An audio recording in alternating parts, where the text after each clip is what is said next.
Faith Kids. I'm Hannah, and thanks for worshiping with us. Are you ready to have some fun worshiping? Me too. Let's get started.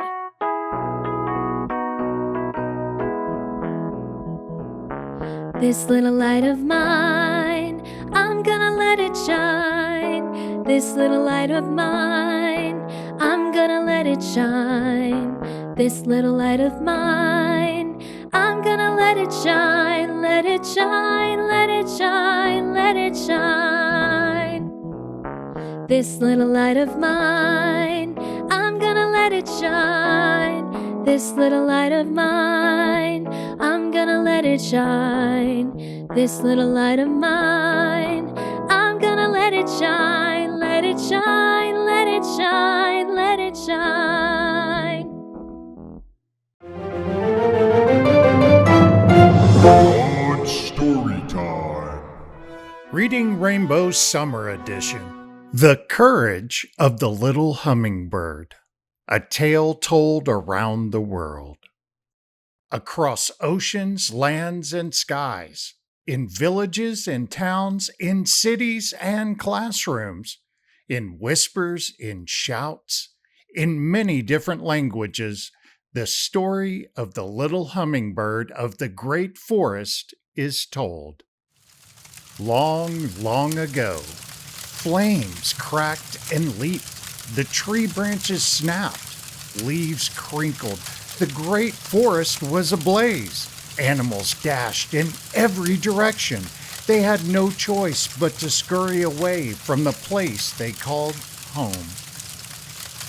The fire sprang higher and higher as a troop of baboons, a shadow of jaguars, a roll of armadillos, a nest of snakes, a bed of sloths, a litter of rabbits, and a pandemonium of parrots all fled, scared and unsure.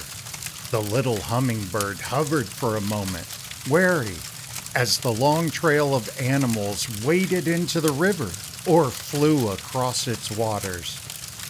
The chimpanzee swung from a tree and pointed back at the flames. The elephant stamped her feet, and the bear licked his wounded paw. None of them nor the other animals dared move back toward the fire.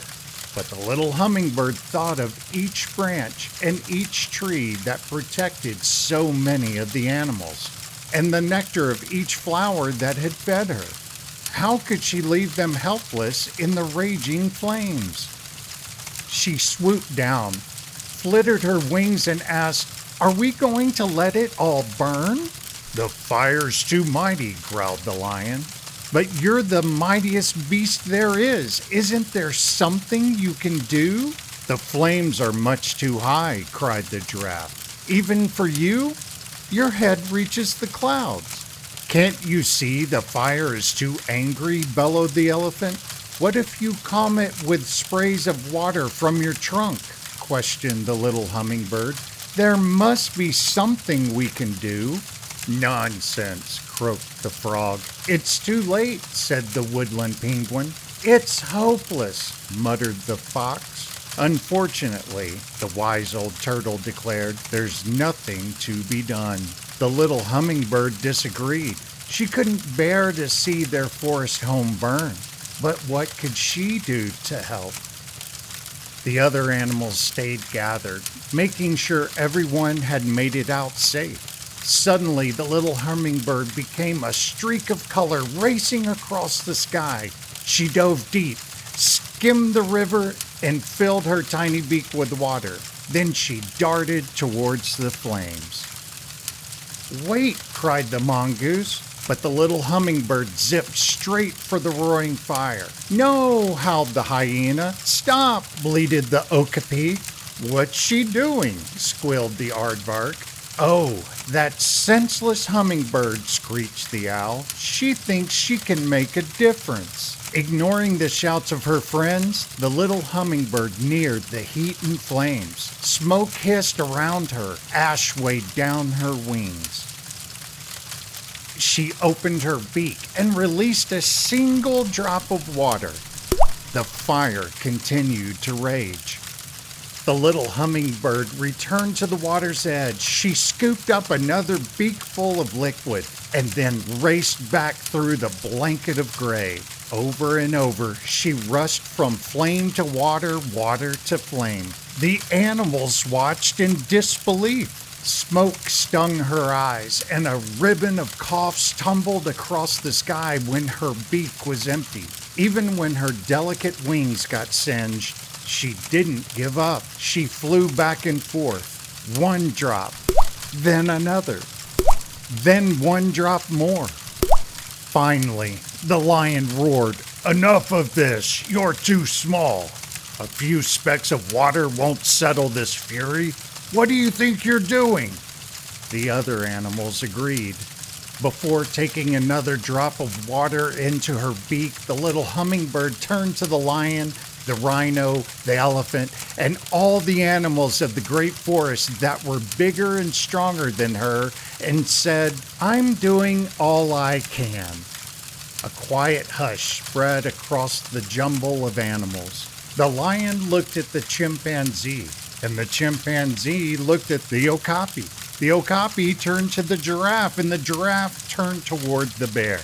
But it was the elephant that stepped forward first, breaking the surface of the river with her trunk. Soon all the animals, both large and small, gathered side by side along the water's edge, ready to do all they could to save their forest home together.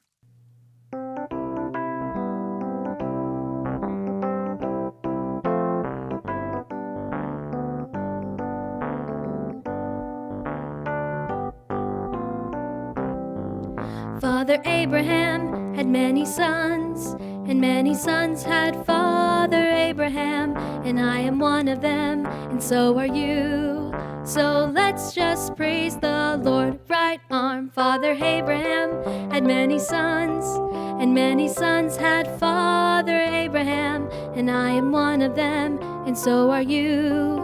So let's just praise the Lord. Right arm, left arm. Father Abraham had many sons, and many sons had Father Abraham, and I am one of them, and so are you.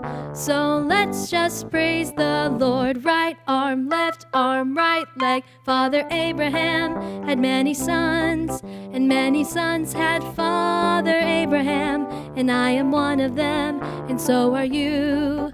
So let's just praise the Lord. Right arm, left arm, right leg, left leg. Father Abraham had many sons, and many sons had Father Abraham, and I am one of them, and so are you.